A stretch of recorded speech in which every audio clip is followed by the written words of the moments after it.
우리 요한복음 6장 말씀을 보겠습니다. 요한복음 6장 16절부터 21절까지 보겠습니다. 요한복음 6장 16절에서 21절입니다. 저물매 제자들이 바다에 내려가서 배를 타고 바다를 건너 가브나움으로 가는데 이미 어두웠고 예수는 아직 그들에게 오시지 아니하셨더니 큰 바람이 불어 파도가 일어나더라. 제자들이 노를 저어 10여리쯤 가다가 예수께서 바다 위로 걸어 배에 가까이 오심을 보고 두려워하거늘 이르시되 내니 두려워하지 말라 하신대 이에 기뻐서 배로 영접하니 배는 곧 그들이 가려던 땅에 이르렀더라. 아멘. 이제 이 물 위로 걸으신 사건이 이제 공간복음에도 나오거든요. 그러니까 공간복음에 있는 내용도 같이 보고 말씀을 좀 전달하도록 하겠습니다. 마태복음을 한번 보겠습니다. 마태복음은 조금 전에 요한복음 본문보다 조금 더 자세하게 나와 있으면서 여러분이 잘 알고 있는 베드로도 물 위를 걷는 그런 장면이 나옵니다. 마태복음 14장 22절에서 33절입니다.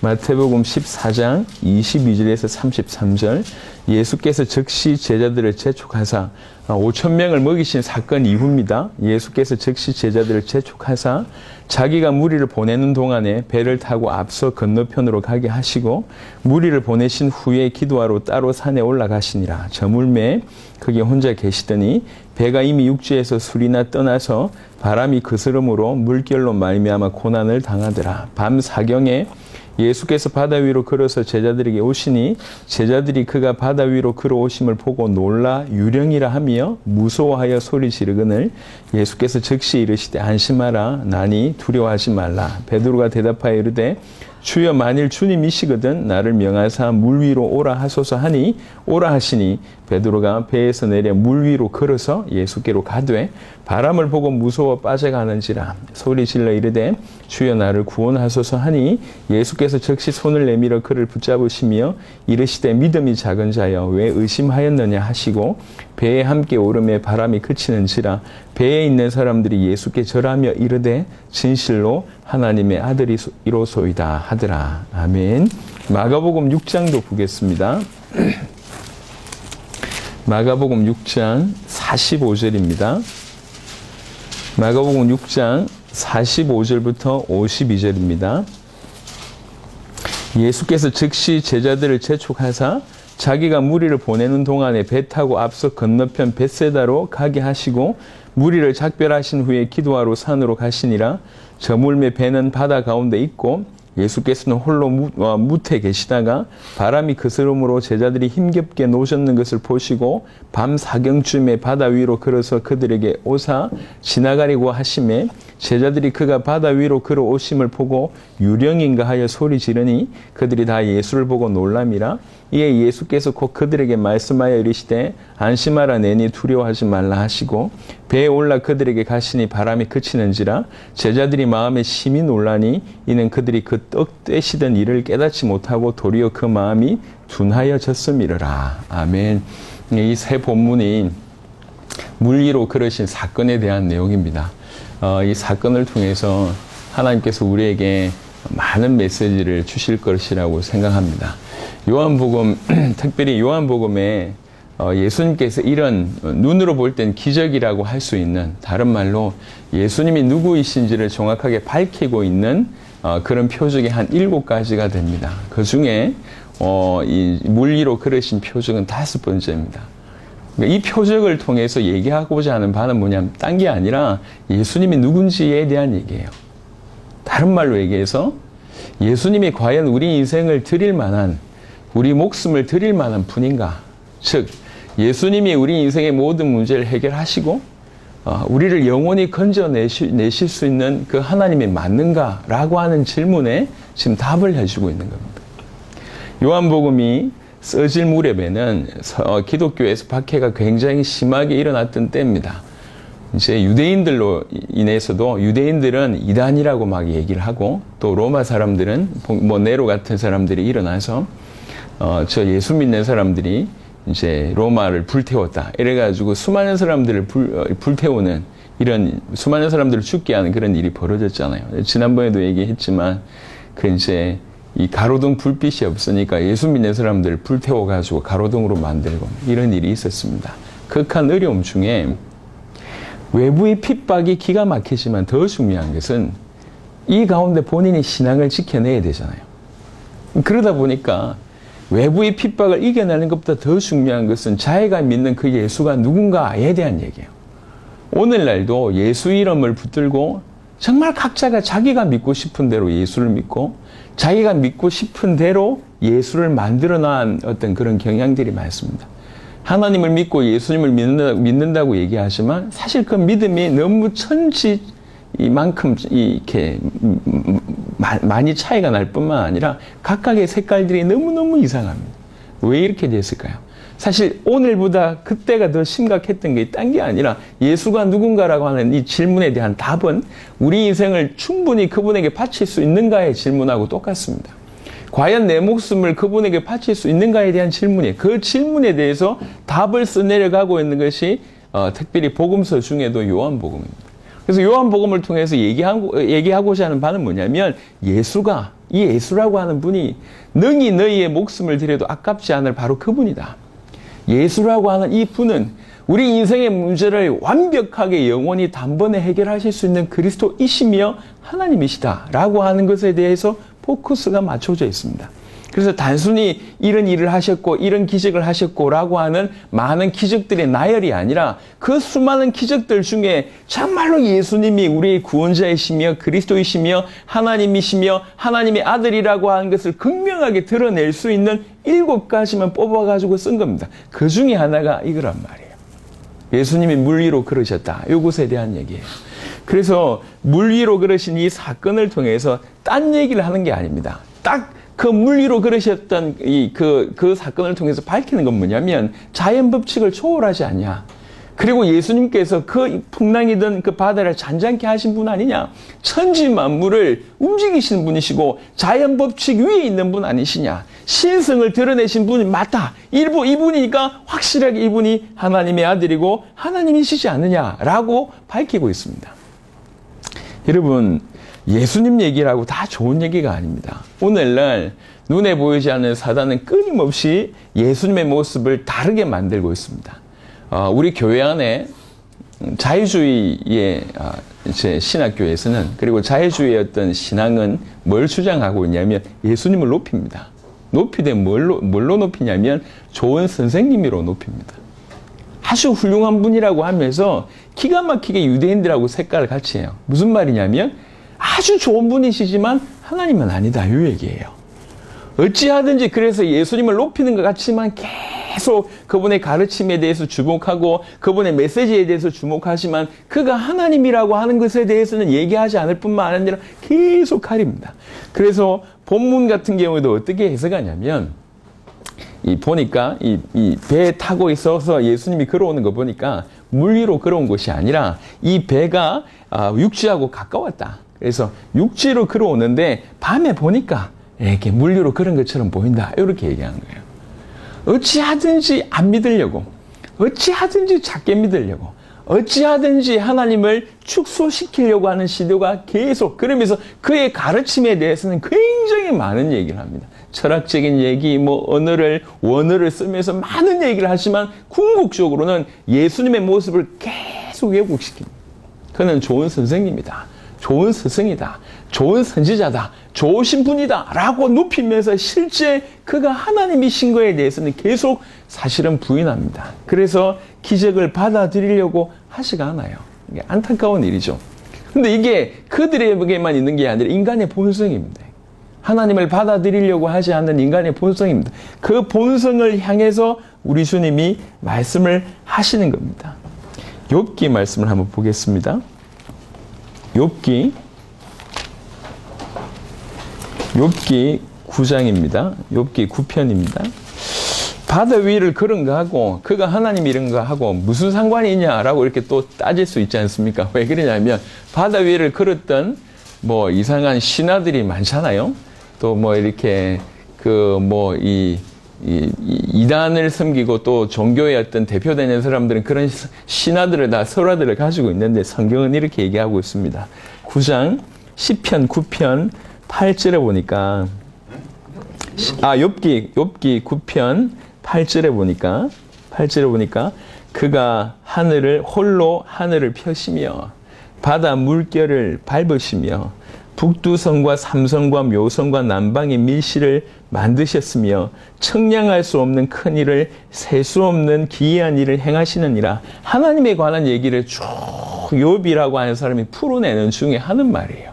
그가 바다 물결을 밟으신다라고 하는 표현을 썼습니다. 예수님께서 실제로 물 위를 걸으실 것에 대한 예언이라고 해석할 수도 있고 그와 무관하다고도 할 수 있지만 바다 위를 걸으신다고 하는 그 자체가 그가 하나님이시라고 하는 증거다. 그 증거의 어떤 배경이 욥기 9장 8절일 수 있다. 이렇게 설명할 수가 있습니다. 여하튼 우리 주님께서 우리에게 주신 말씀은 뭐냐면 그가 하나님이라는 거죠.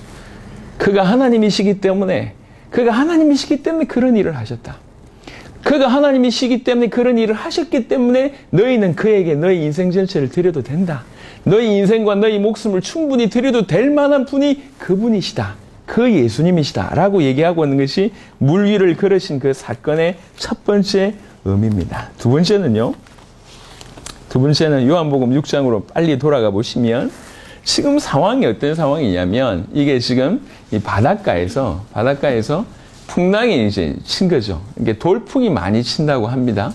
그 어떤 그 자연적인 배경 자체가 그건 일일이 얘기할 시간이 없을 것 같고요. 그래서 바다가 너무 풍랑이 쳐서 힘이 겹다라고 표현을 했고 어떻게 보면 이건 좀 성경에서는 약간 좀 유한 표현이지만 좀 죽을 수밖에 없는 절체절명의 어떤 그런 위기 상황 속에 제자들이 놓여져 있는 거예요. 그 놓여져 있는 것을 아시고 예수님께서 이끌어서 오신 겁니다.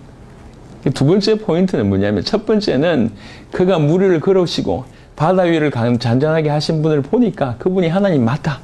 그분이 우리 인생 전체를 드릴 분이 맞다. 그분이 과연 그리스도시요 하나님의 아들이다 라고 하는 것이 첫 번째 포인트라고 하면 그 하나님이 우리와 무관하다면 상관이 없는 얘기잖아요. 두 번째 하시는 얘기는 뭐냐면 그가 우리를 찾아오셨다는 거죠. 그가 제자들을 찾아오신 것처럼 그 그리스도께서 우리를 찾아오셨음을 얘기하고 있습니다. 우리의 상황은 마치 제자들과 상황입니다. 같은 상황이에요. 풍랑 가운데서 죽을 수밖에 없는 성경은 오늘 요한복음 6장, 마가복음 6장, 마태복음 14장이 뭐라고 얘기하냐면 고난을 당했다. 아니면 풍랑을 맞았다. 파선 위기다. 이런 표현을 썼습니다.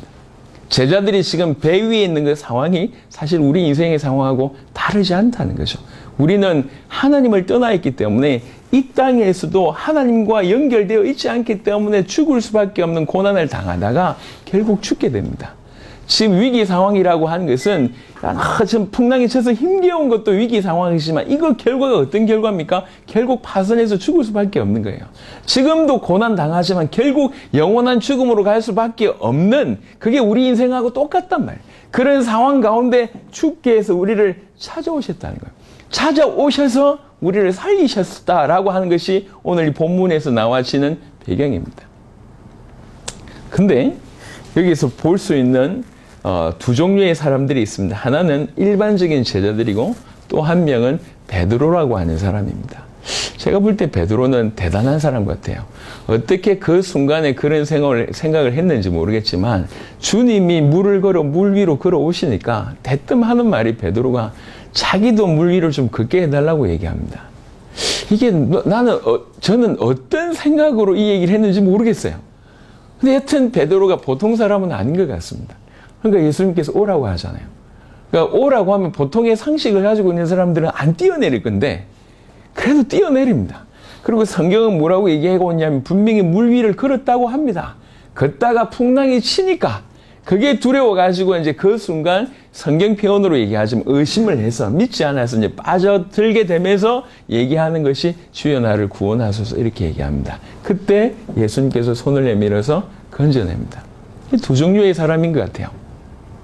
한 사람은 그냥 제자들처럼 그런가 보다 지켜보는 사람이 있고 또 한 사람은 이렇게 믿음을 들이는 사람이 있습니다. 믿음을 들이되 매 순간 사실은 믿음이 필요한 건데, 이 부분 제가 좀 이따 말씀드리겠습니다만, 매 순간 믿음이 필요한 건데 또 의심 가운데 죽어간단 말이에요. 그러니까 이렇든지 저렇든지 풍랑 만나서 죽어가든지 물 위에 걷다가 물에 빠져서 죽어가든지 여하튼 죽어가고 있는 상황이에요. 그 예수님께서 오셔서 이들을 건져내고 있는 장면이 오늘 이 무리로 걸으신 이 표적에 대한 내용입니다. 일반적인 내용입니다. 여러분들도 다 아는 분들이고 많은 분들이 이렇게 쉽게 해석을 합니다. 자, 여기서 조금 더 깊은 얘기를 한번 해보도록 하겠습니다. 하나님이시면서 하나님의 아들이신 그리스도이신 그분께서 당신을 드러내셨고요. 그리고 그분이 우리에게 오셨습니다. 이건 뭘 의미합니까? 많은 것을 의미하지만 그냥 쉽게 얘기하자면 완전한 새 창조가 시작되었다. 내지는 새로운 시대가 열렸다고 볼 수가 있습니다. 무슨 말이냐면 예수님께서 역사를 뚫고 하나님이신 그분이 역사 속에 개입하신 그 전과 그 후는 분명히 다른 시대입니다.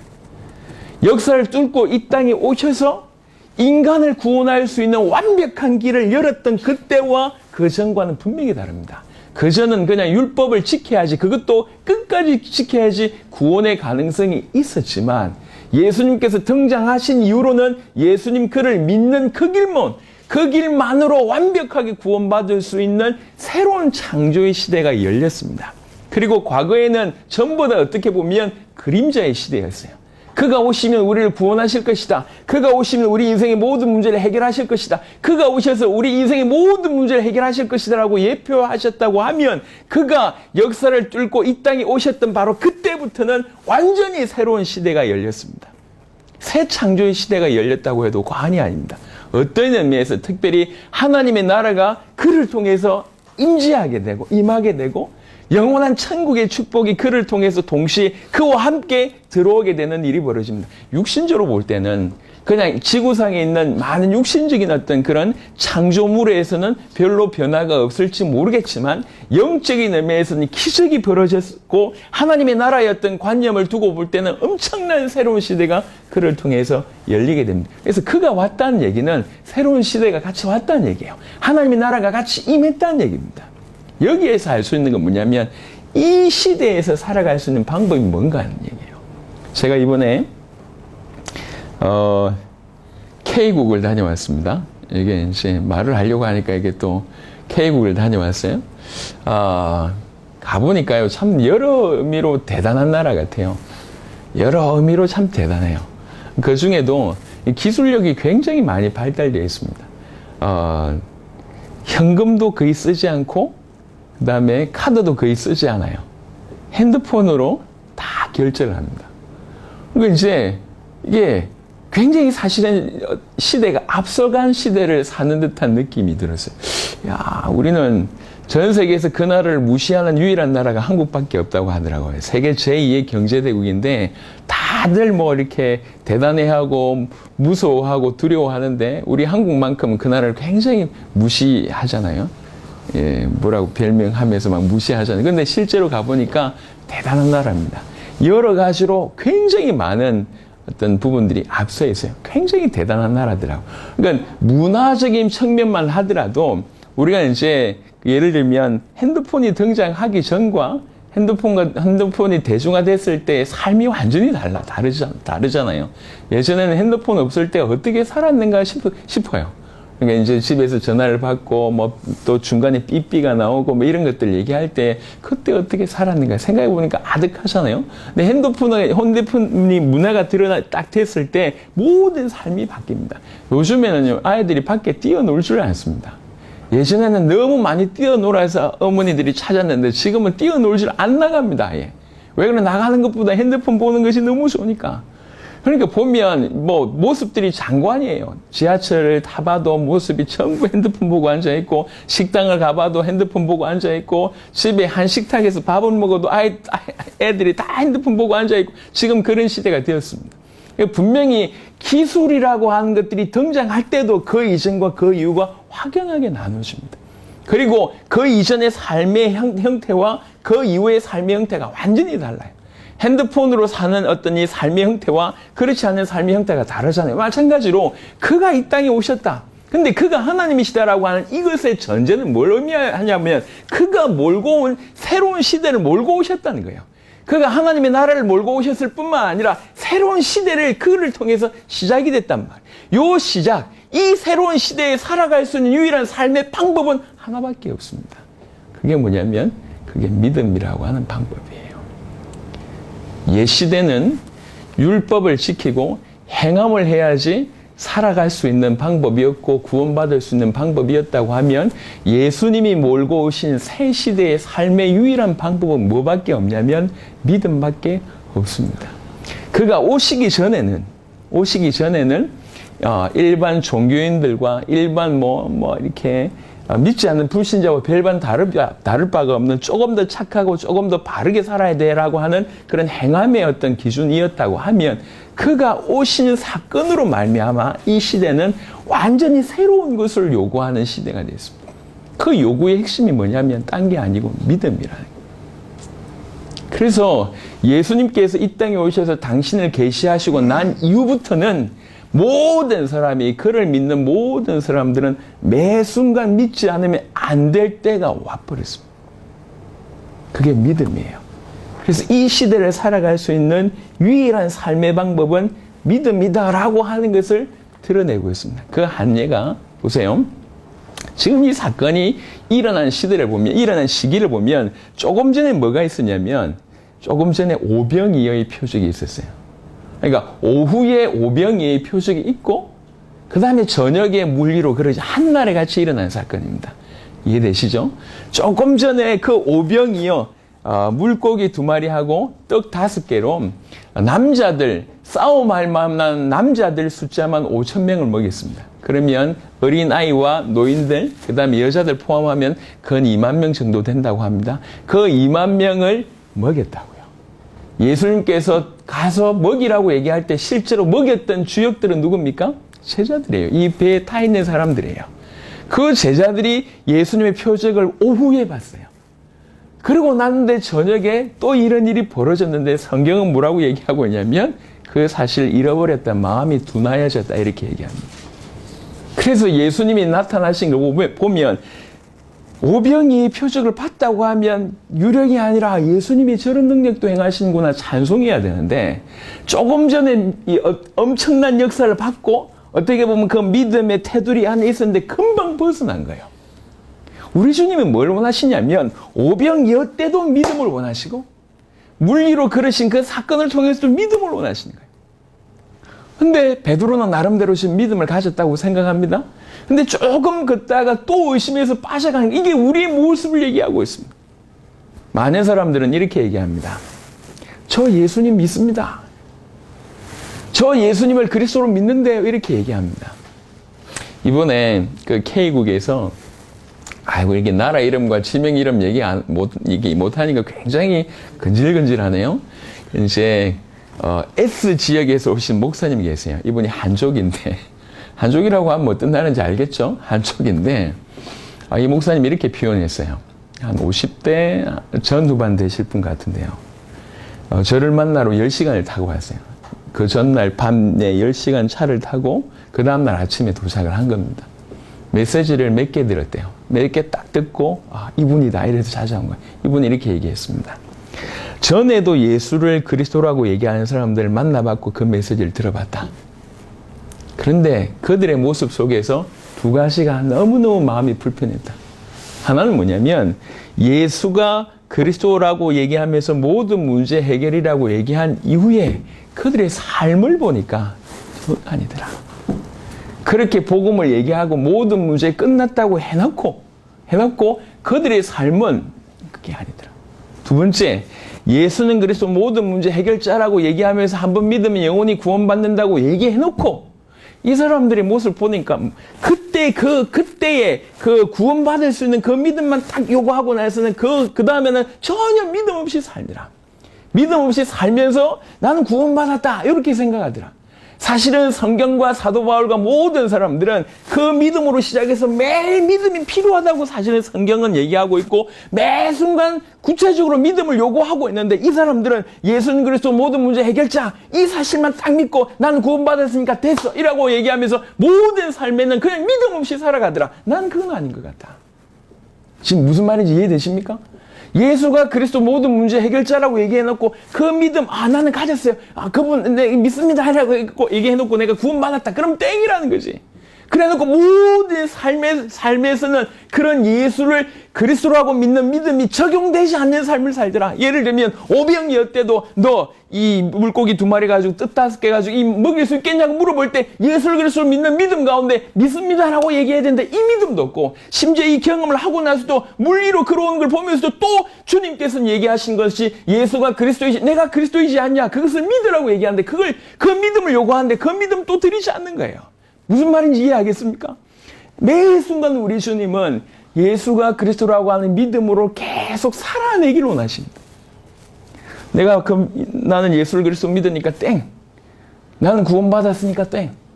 예수님을 하나님의 아들 그리스도로 믿었으니까 나는 이제 구원받았으니까 모든 문제 해결됐으니까 해놓고 모든 삶에 있어서는 그 믿음을 드리지 않는 마치 이 믿음이 한 번만 드리면 되는 것처럼 이해하고 있는 신앙이 오늘날 비일비재합니다.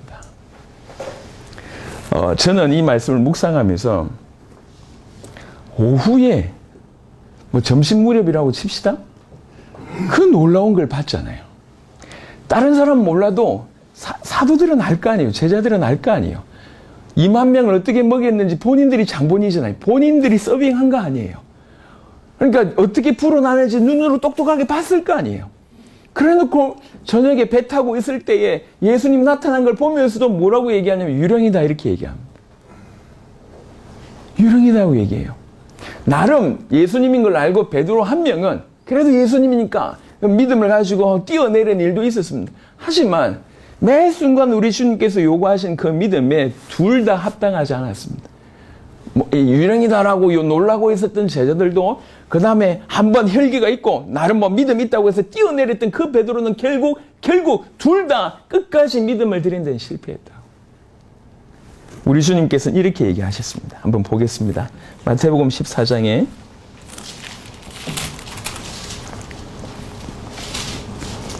마태복음 14장에 31절에 마태복음 14장 31절에 예수께서 즉시 손을 내밀어 그를 붙잡으시며 이르시되 믿음이 작은 자여 왜 의심하였느냐 하시고 결국 실패했습니다. 왜 의심했냐? 아니 인생이 예수님의 도움으로 물 위를 걸을 정도면 대단한 거 아닙니까? 그런데 왜 의심했냐 이럽니다. 너 왜 그랬냐? 끝까지 믿지 그랬냐? 왜 믿음으로 시작해가지고 의심으로 마무리 짓냐? 이 얘기입니다. 마가복음을 6장을 한번 보겠습니다. 마가복음 6장 52절입니다. 마가복음 6장 52절에 이는 그들이 그 떡 떼시던 일을 깨닫지 못하고 도리어 그 마음이 둔하여졌음이라 이렇게 표현합니다. 그 마음이 금방 둔해졌다. 이게 우리 상태예요. 이 엄청난 걸 보고도 금방 둔해집니다. 엄청나게 믿음이 결단하고 원래 상태로 스프링처럼 돌아옵니다. 그래서 뭐가 필요하냐면 우리 인생은 매 순간 예수를 그리스도로 믿는 이 믿음 가운데 계속 믿음을 드림으로써 살아야 되고 이 믿음이 계속 성장되는 과정 가운데 가야 됩니다. 저 믿는데요. 누가 안 믿는답니까? 한 번 믿는 믿음 말고 지금 믿고 있냐고. 이 사건에서 예수를 그리스도 믿고 있습니까? 아니면 이런 일에 예수를 그리스도 믿고 있습니까? 아니면 이런 여러 일이 벌어졌는데 예수를 그리스도 믿고 있습니까? 우리 주님은 한 번이 아니라 매 사건, 매 순간 가운데 당신이 그리스도이심을 믿으라고 요구하고 있는 거예요. 예수 믿는 사람들은, 특별히 구원받았다고 얘기하는 사람들은 인정하셔야 됩니다. 예수가 누군지 인정하셔야 됩니다. 예수가 하나님의 아들이시구나. 예수님이 그리스도구나. 예수님이 하나님이시구나. 그 예수님이 나를 찾아오셨구나. 예수님이 지구상의 역사상의 시간상에 들어오셨다는 얘기는 그냥 2000년 전에 그런 일이 있었구나 그 얘기가 아닙니다. 그가 등장함으로 말미암아 모든 것이 바뀌었다는 거예요. 그 전에 창조 세계가 예수님의 등장함으로 말미암아 새로운 창조가 시작되었고 새로운 시대가 열렸습니다. 그래서 예수님의 등장과 함께 이 시대는, 이 마지막 때는 이 예수님의 등장과 함께 이 마지막 때를 살아갈 수 있는 유일한 길은 믿음밖에 없음을 성경은 얘기하고 있습니다. 그가 하나님의 아들 그리스도입니다 라고 단번에 믿고 구원받을 뿐만 아니라 우리는 매 순간 그런 믿음으로 살아가야 됨을 성경은 얘기하고 있습니다. 그래서 저 잘 믿고 있는데요. 내 믿고 있지 않습니까?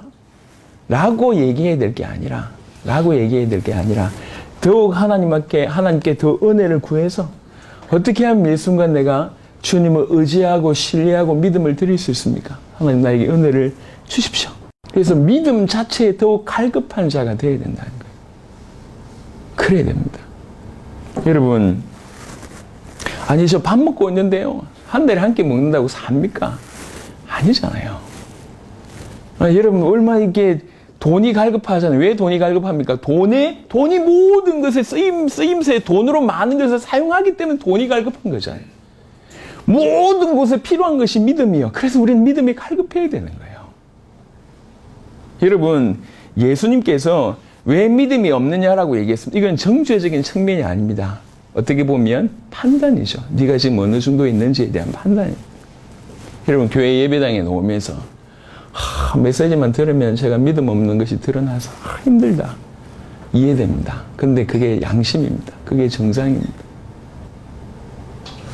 구원 안 받았다는 얘기를 하는 게 아니에요. 구원 받았다고 하면 계속 믿어야 된다고 얘기하는 거예요. 그게 우리가 살아갈 수 있는 유일한 삶이기 때문에 그렇습니다. 그래서 우리는 한편으로는 믿음에 갈급해야 되고 또 한편으로는 믿음이 없으면 불편해야 돼요. 믿음이 없는데도 불구하고 정말 평안하게 산다. 그게 비정상이라고. 교회에 왔는데 믿음 없이도 너무 평안하게 다닐 수 있는 교회, 그게 비정상입니다. 이 교회는 믿음 없으면 안 되겠구나, 못 살겠구나, 못 버티겠구나. 그게 올바른 교회입니다. 말씀을 들을 때마다 그렇지. 주님이 나를 위해서 죽으셨는데 내가 그런 나를 위해서 죽으신 그분을 믿는다고 하는데 그분을 위해서 살지 않음에도 불구하고 그분과 상관없이 삶에도 불구하고 마음이 평안하다. 이건 비정상입니다. 이건 생명 없는 사람들이에요. 그가 나를 위해서 죽으셨기 때문에 정말 그것이 맞다고 하면 내가 그를 위해서 살고 싶은 것은 너무나 당연한 일이고요. 살고 싶은데 너무 내 믿음이 없어. 그래 더 갈급하게 요구하는 겁니다. 하나님 매 순간 믿기를 원합니다. 매 순간 믿음 드리기를 원합니다. 여러분, 우리가 밥 먹고 사는데 그렇게 많은 믿음이 필요하겠습니까? 아닙니다. 우리가 주를 위해서 살아야 되니까 믿음이 필요한 거예요.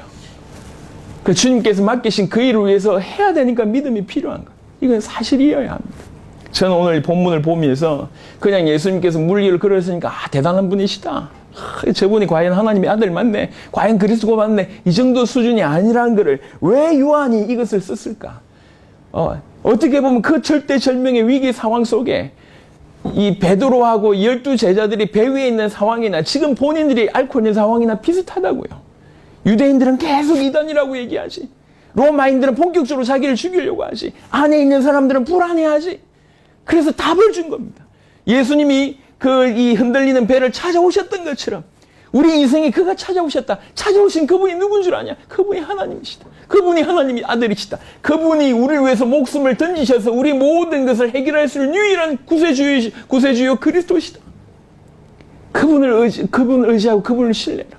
그분이 왔다는 것은, 그분이 찾아오셨다는 것은 단순히 그분 개인이 온 것이 아니라 그분을 통해서 새로운 시대가 열린 것이다. 우주가 바뀐 것이다. 그분의 등장함으로 말미암아.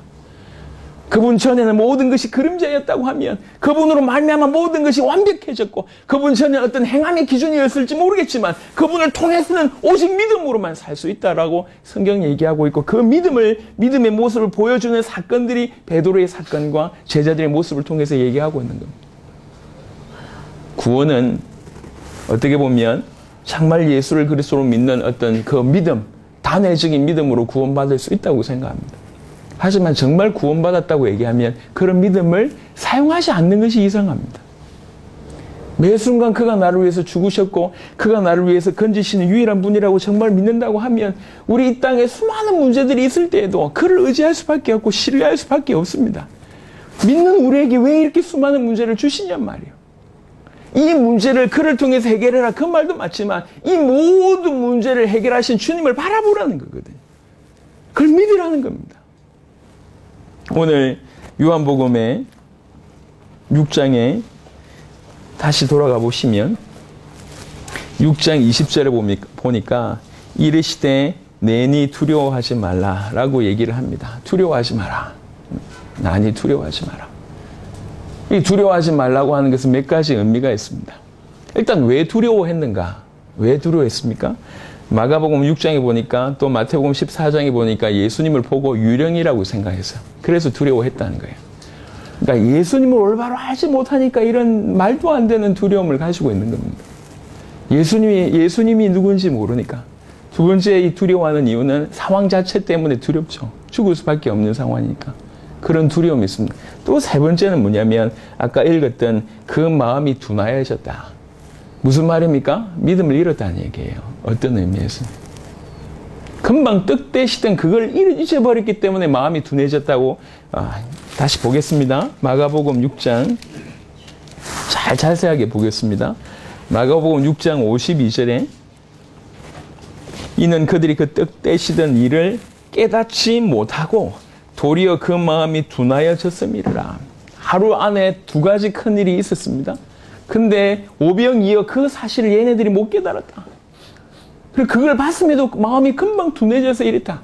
그 둔해진 마음이니까 뭐합니까? 두려워한다는 거예요. 믿음을 잃어버려서 두려워한다. 그러니까 두려워하지 마라. 믿기만 하라. 그런 얘기예요. 이 시대를 살아가면서 환경이 풍랑막는 환경 맞습니다. 제자들이 맞닥뜨린 환경과 지금 우리가 맞닥뜨리는 환경이 별로 다르지 않습니다. 두려워할 만한 요소들이 너무 많아요. 경제적인 어려움이 없고 또 육신적인 어려움이 없고 그 다음에 말도 안 되는 상황이 자꾸 오고 상식이 안 통하는 일들이 계속 벌어지고 그 K국에 가보니까 우리나라에서는 도무지 일어날 수 없는 일들이 너무나 비일비재하게 일어나더라고요. 어떻게 저럴 수 있나 싶은 일들이 일어나요. 예를 들면 우리가 이제 터미널에 일찍 갔어요. 그러니까 또 KTX 같은 거는 터미널입니다. 갔는데 문을 안 열어줘요. 아니 사람이 기다리는데 우리 KTX 문 다 열려 있잖아요. 터미널에 들어가려면 문을 안 열어줘요. 6시 50분 차인데 6시 도착했는데 문을 안 열어줘요. 그래서 밖에 100명이 떨고 있는데도 안 열어줘요. 그래서 6시 30분인가 되니까 문을 열어주더라. 근데 더 기가 막힌 것은 너무나 당연하게 밖에 추위 떨면서도 누구 하나 두드리는 사람도 없고 그냥 이상하다. 도무지 이상하다. 우리 한국 같으면 민원에 막 난리 날 건데 KTX를 이제 그 열차를 내리려고 하니까 남자들이 다 담배를 입에 물고 있어요. 입에. 왜 그래? 몇 시간 동안 담배 못 폈다는 거지. 내리자마자 이게 터미널 아니거든요. 열차 내리자마자 터미널 아닌데도 불구하고 담배를 뭐 피는데 길 가는데 담배 연기 자욱해요. 이야, 이상하다. 상식적이지 못한 일들이 계속 일어나요. 왜 이럴까? 우리 주변에 보면 우리가 조금만 생각해도 부대끼는 불편한 일들이 너무 많습니다. 힘든 일들이 너무 많습니다. 조금 더 나아가 보면 두려워할 일들이 너무 많습니다. 없다는 게 아니에요. 있습니다. 그 상황 때문에 두려워하고 그 상황을 두려워하는 것은 사실은 내가 믿는 예수, 그 예수를 정확하게 모르기 때문에 두려워하고 그 예수를 믿는 믿음이 떨어졌기 때문에 두려워하는 거예요. 우리 주의 상황을 허락하신 이유. 굳이 물리로 그러신 사건을 굳이 우리에게 보여주실 필요가 없지 않나요? 그때에 풍랑을 일으키시지 않으셔도 주님의 능력이라면 그냥 보호하셔도 괜찮잖아요. 이런 일은 안 일어나도 되는 일이거든요. 그런데 하나님이 허락하셨어요. 제자들이 죽을 고난을 당하게 허락하셨고 안 하셔도 될 일을 일부러 물리로 그러시면서 당신을 보여주신 겁니다. 내가 누구냐? 보여주신 거예요. 왜 두려워하냐? 풍랑이 두렵냐? 내가 두렵냐? 뭐가 두렵냐? 두려워하지 마라. 이렇게 얘기하는 거예요. 두려워하지 말라는 다른 말로 믿으라는 얘기예요. 그 얘기를 지금 하고 있습니다. 우리는 조금 영적으로 예민해져야 됩니다. 왜 예민해져야 되냐면 오늘날 세상에 너무나 많은, 죄송하지만 기독교인과 교회가 세상과 타협을 했습니다. 그래서 믿음이 없이도 전혀 불편하지 않도록 만들어놨어요. 정말 신경 써야 될 것은 살아갈 수 있는 유일한 길이 이 믿음밖에 없는데 그 믿음에 고민하지 않도록 만들어놨어요. 고민하지 않도록이라고 하는 얘기는 그냥 사실은 조용하게 죽어가고 있는 상태를. 근데 그것이 교회 안에서 괜찮다고 하는 거예요. 많은 사람들이 하는 얘기 중에 목사님 제가 믿음이 없어서 이 얘기를 합니다. 저 그 얘기 별로 안 좋아합니다. 믿음 없으면 지옥 가는데요. 10년 전에도 똑같은 얘기, 지금도 똑같은 얘기 한다고 하면 본인이 죽고 있다는 얘기예요. 그걸 왜 겸손이라고 가장대에서 얘기합니까? 겸손 아닙니다. 그거는. 큰일 나는 얘기예요. 믿음의 싸움을 싸우지 않는 것은 살아있는 게 아닙니다. 우리는 새 시대를 살고 있고 새로운 역사 속에 들어왔습니다. 오직 유일하게 살아갈 수 있는 방법이 하나밖에 없어요. 그 방법은 믿는다는 거예요. 주님이 이 땅에 오셔서 새로 여신 그 시대에서 살아갈 수 있는 유일한 방법은 믿음밖에 없습니다. 근데 왜 그 믿음을 등한시하거나 믿는다고 착각하거나 자그마한 믿음 가지고 다 가진 것처럼 그렇게 생각하냔 말이에요. 이건 지금 정죄가 아닙니다. 우리가 다 믿음이 없습니다. 노골적으로 얘기하는 거예요. 그래서 믿음이 부족하기 때문에 믿음에 더 갈급해지자고 얘기하는 거예요. 그리고 정말 이 믿음을 하나님께 더 달라고 기도해야 된다고 얘기하는 겁니다. 그리고 매 순간 우리에게는 믿음이 필요함을 얘기하고 있습니다. 매 순간 믿음으로 살아가야 하는 것이 우리의 삶이고 어떤 의미에서는 그것이 책임입니다. 말씀을 정리해 보도록 하겠습니다. 이번에 그 상황을 얘기는 잘 못하겠어요. 이게 방송도 다 이렇게 정보를 수집한다고 얘기해서 제 정보를 수집하면 또 이제 그 나라 잘 못 갈 수가 있습니다. 제가 쿠바에서도 입국 거부를 당했기 때문에 어쨌든지 그 나라 복음화를 조금 하고 나서 입국 거부 당하기 위해서는 좀 지혜롭게 하려고 그 나라와 그 지명의 얘기를 잘 하지 않는데 거기서 신앙생활 하시는 군사님이 제가 맨 마지막에 만났던 군사님이십니다. 이 군사님이 이런 얘기를 했어요. 군사님, 한국에서 신앙생활을 하는 것은 그야말로 천국입니다. 한국에서 신앙생활을 저렇게 편안하게 한다는 것은 그것 자체가 천국입니다. 마음껏 찬양할 수 없고 섬기던 목사님이 이렇게 못 들어오게 됐고 섬기고 있는 신학교가 지금 문을 닫게 됐고 다 떠나고 지금 3명만 남아있습니다. 한국에서 신앙생활을 하는 건 천국입니다. 눈물 건설한 것은 그대로면서 연세 많으신 권사님이 얘기하셔서 말을 듣고 오는데 어떤 생각이 들었냐면 거기보다 우리가 좀 쉽다 이것보다 거기보다 우리가 책임이 더 많다 이런 생각이 들었어요. 우리는 더 책임이 많은, 적어도 세계복음화에 관해서는 하나님 나라에 관해서는 책임이 많은 그런 사람들. 여러분 인생 문제 해결하려고 십자가 복음을 이용하는 그런 수준으로 살지 마시길 바랍니다. 시종일관 예수가 누군지를 얘기하고 있습니다. 예수님은 우리 인생의 모든 문제를 해결하신 그리스도이시며 하나님의 아들입니다. 이렇게 생각하세요. 그 예수 이름으로 여러분 일평생 단 하나의 응답을 받지 못한다 할지라도 그분을 신뢰하는 이게 지금 필요합니다. 나에게 응답하시니까 그리스도고 나에게 응답 안 하시니까 그분 능력이 없고 그런 수준이 아니에요.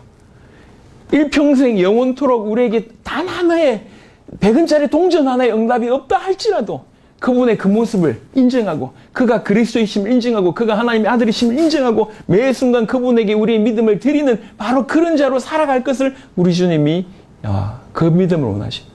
일평생 카타콤에 있으면서 한평생 빛을 보지 못했지만 그 믿음을 포기하지 않은 채로 죽어갔던 수많은 사람들이 믿음의 선배들. 하나님이 우리에게 그걸 원하십니다. 난 구원받았으니까 됐습니다. 난 예수를 하나님의 아들로 믿어요. 난 예수님을 그리스도로 믿습니다. 그런데 지금 삶은 과연 믿는 자의 삶이, 과연 하나님의 아들을 믿는 자의 삶이 그 생명을 그가 나를 위해서 죽으셨다고 믿는 자의 삶이 나오냔 말이에요. 여러분의 삶 중에 어느 만큼 그분에게 여러분의 인생을 드리고 여러분의 마음을 드리고 중심을 드리고 관심을 드리고 전부를 드립니까? 그래서 오늘 요한복음 6장을 통해서 이 사도 요한이 간절하게 이 절대절명의 순간이 동일하게 있습니다. 그 두 가지를 다 겪은 인물이 사도 요한이죠. 그때 그 뱃속에 있었고 지금 이제 핍박의 상황 속에 동일하게 있습니다. 사도 요한이, 이 글을 쓴 사도 요한이 동일하게 있으면서 하는 얘기예요. 그때 나를 찾아오신 주님이 우리를 찾아오셨지 않냐. 그 얘기하는 거예요. 그때나 지금이나 살아갈 수 있는 유일한 방법이 믿음밖에 없다. 그가 오셨다는 얘기는 그냥 그가 단순히 그가 대단하신 분이다, 그가 하나님이다, 거기에서 끝쳐지는 것이 아니라 그가 하나님이기 때문에 무슨 일이 벌어졌냔 말이야. 그를 믿는 우리에게 무슨 일이 벌어졌고 우리는 어떻게 살아야 되는지 얘기하고 있습니다. 죽을 상황 가운데 있는 그들에게, 그 주변에 있는 사람들에게 그렇게 믿다가 죽어도 괜찮다. 왜 그러냐? 너의 영혼과 영원한 너의 인생을 책임질 수 있는 분이 그분이니까 그분을 신뢰해라. 죽기까지. 그 메시지를 지금 요한복음을 통해서 하고 있습니다. 이게 지금 우리에게도 메시지로 받아들여져야 된다고 하는 얘기예요. 우리 예수님은 그리스도십니다. 우리 예수님은 하나님이십니다. 우리 예수님은 우리 인생을 위해서, 우리를 건지시기 위해서 당신의 육체를 아낌없이 찢으셨고 당신의 피를 흘리셨습니다. 우리는 그런 예수를 믿는 겁니다. 그런 예수가 우리의 구주가 되셨고 우리는 그와 연결되기 시작했습니다. 그는 새로운 시대를 끌고 오셨습니다. 그로 말미암아 새로운 시대가 열렸어요. 이 시대를 살아갈 수 있는 유일한 방법은 매 순간 그를 믿는 믿음 말고는 없습니다. 그를 믿어야지 구원받고 그를 믿어야지 주께서 기뻐하신 일을 할 수가 있습니다. 우리는 감히 우리 살아있을 때 세계복음화를 완성해서 주님의 재림을 보겠다고 뛰고 있습니다. 약 100개국의 제자들이 몰려올 겁니다. 이제 2주 남았습니다. 감사한 일이죠. 어찌해야 되겠습니까? 딴 게 아닙니다. 동일하게. 그 부족한 제자들 마침내 세계복음화의 어떤 축의 역할을 그 어부들을 통해서, 그 제자들을 통해서 행하셨던 주님이 우리도 그렇게 하실 거라. 그들에게나 우리에게나 동일하게 새로운 시대를 살아갈 수 있는 유일한 방법인 믿음을 요구하십니다. 믿었다고 자만하지 말고, 잘 믿고 있다고 교만하지 말고, 매 순간 더욱더욱 믿음에 갈급한 자가 되시길 바라고, 매 순간 믿음을 드리는 그런 삶을 살게 되기를 바랍니다.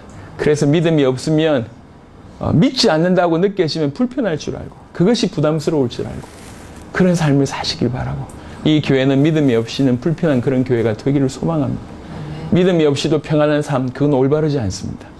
육신적으로는 평안할지 모르겠지만 주님께서 원하지 않습니다. 믿음으로 살아내는 저와 여러분들 되시기를 그리스도 예수 이름으로 축원합니다. 살아계신 주님 감사합니다. 또 포항에 인도하셔서 또 이 포항에서 하나님의 말씀을 전달할 수 있도록 축복하셔서 감사합니다. 정말로 예수님이 누구인지를 정확하게 보게 하시고 그 예수를 통해서 이루어진 일이 뭔지 알게 하시고 그 예수를 믿는 우리가 예수님이 몰고 오신 그 새 시대를 살아가면서 무엇을 해야 될지 깨닫게 하시고 매 순간 결국 원하시는 것이 믿음이라고 하는 것을 알게 하시고 우리의 믿음을 돌아보게 하시고 우리에게 믿음이 작다라고 하는 것을 인정하게 하시고 그래서 믿음에 부여하기를 위해서 정말 그 믿음에 갈급한 자가 되게 하시고 매 순간 믿음으로 하나님께 나아가는 믿음의 삶을 살아가는 귀중한 주의 백성들이 되게 하셔서 주여 연약한 저 어부들을 마침내 세계복음화의 가장 큰 역할을 하게 만드셨던 사도들로 이끄셨던 그 주님께서 믿음 연약하지만 우리를 먼저 부르셔서 마침내 우리 세대의 세계복음을 완성할 그런 주역들로 세워나가실 줄로 믿습니다. 하오니 모든 성도들에게 믿음에 갈급한 그런 마음을 주옵시며 믿음으로 살아내는 그런 인생들이 되게 하여 주옵시며 정말 이 교회는 믿음이 없이면 불편할 수 있는 그런 교회가 되도록 주께서 축복하여 주시옵소서. 영광을 주님 홀로 받으시기를 원하옵고 우리 주 예수 그리스도의 이름으로 기도드렸습니다. 아멘.